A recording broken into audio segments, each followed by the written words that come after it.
obtained in June 1975 was, it is interpreted to be the head of a large animal.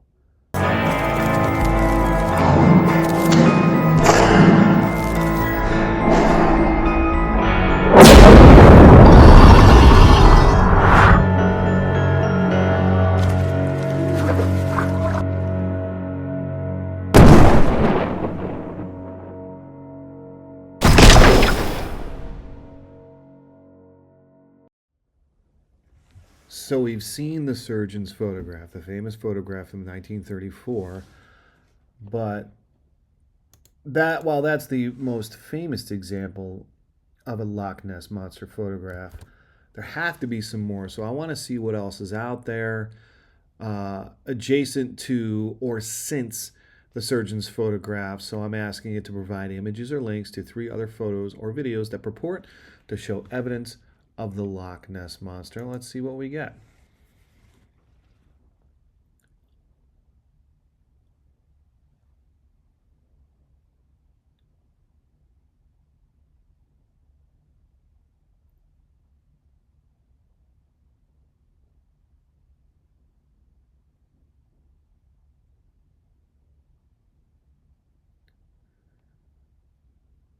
All right. So now we have 3 well-known pieces of visual evidence, excluding the famous 1934 surgeon's photograph. All right, so let's take a look at the first one. Tim Dinsdale's 1960 film. Dinsdale filmed a moving object on Loch Ness in 1960. The short scene film and analyzed stills from it are among the most cited video pieces of Nessie evidence, and they're often shown in documentaries. Well, what is this? It does not appear to be... I've not seen this happen before. Okay, let's...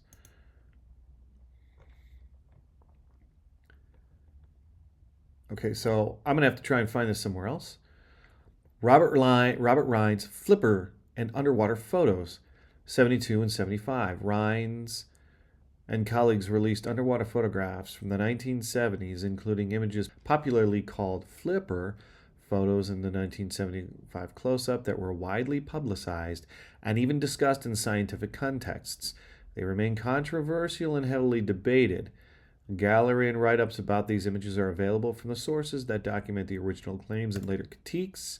Dinsdale, one of the leaders of the Loch Ness investigation, and Martin Klein Center, president of the Klein Association, and Robert Pines, president of the Academy of Applied Science, prepare to launch a side-scan sonar tow vehicle. All right, so one of the 3 subsurface Flipper photos obtained in August 1972 during simultaneous and totally consistent sonar tracking of large unknown targets using an Edgerton elapsed time strobe camera. Okay, so they're claiming that this is... So this is a full body photo obtained in June 75. The upper part, oh I see, the upper part is interpreted to be the long neck and head extending from a bulky body. I'm having difficulty making out what we're supposed to be seeing here. Subsurface full body photo obtained in June 1975 was, it is interpreted to be the head of a large animal. I suppose an eye is here. Had the first sonar triggered elapsed time strobe technique now being used in operation. Okay, so we're able to capture the one photograph of what they're telling us. Okay, that's somewhat perplexing. I did see a resemblance in the second photograph. Gordon Holmes 2007 video. I think I know exactly which one this is. Amateur observer Gordon Holmes recorded a fast-moving dark shapes on Loch Ness in 2007. The footage circulated online and was described by some Nessie watchers as among the better recent clips. Multiple uploads of the video are on YouTube, and contemporary articles cover the sighting. Yorkshireman Gordon Holmes was carrying out experiments at the famous loch when, by chance, he happened to spot a strange... See if we can get to the video. I'll link to this in the show notes. Okay, so thing here we go. in the water. Could this be the Loch Ness Monster? This footage was taken at the weekend by an amateur scientist who happened to spot a fast-moving creature swimming across the world-famous loch. Gordon Holmes from Yorkshire had been undertaking some amateur scientific tests on the loch, recording sounds from the deep with special hydrophonic equipment. But nothing prepared him for the prospect of actually setting eyes on what could be the elusive Nessie, an event he luckily captured on film. I suspect that if they can't quite figure out quickly what it is, it'll take years for them of continual argument. And who knows, if it turns out to be an unknown creature, unknown species, that's going to flood the local tourism in the area. Gordon took his tape to local experts who say it warrants further scrutiny. And so far, the jury's out. It has the appearance of an animal of some sort in Loch Ness. The issue, of course, is how big is it and what is it? And I'm afraid that is going to have to await some further assessment. There are, of course, a number of creatures in Loch Ness that can give rise to wakes, and, they would include otters, seals, and water birds. Gordon hopes to have the tape further analysed to try to get to the bottom of the Nessie mystery.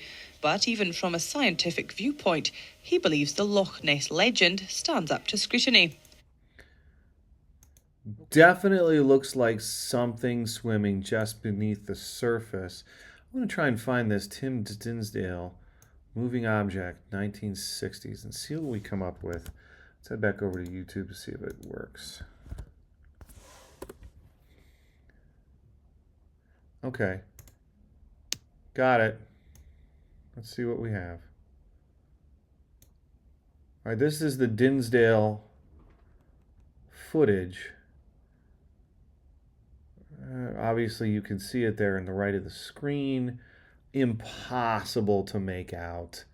It would be impossible to determine what that is.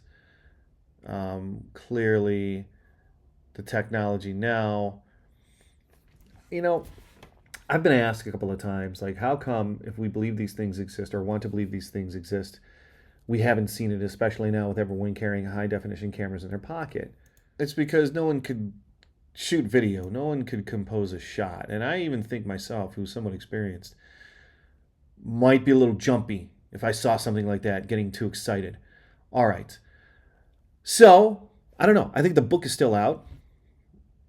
We're again, the aim is not to prove or disprove. The aim is to ask the questions and see what we can sift through using this new tool of artificial intelligence. Okay, we're going to keep going with the Loch Ness Monster because I got a few more questions I'd like to ask. I'll link to each one of these examples in the show notes. Until then, don't go swimming in dark waters.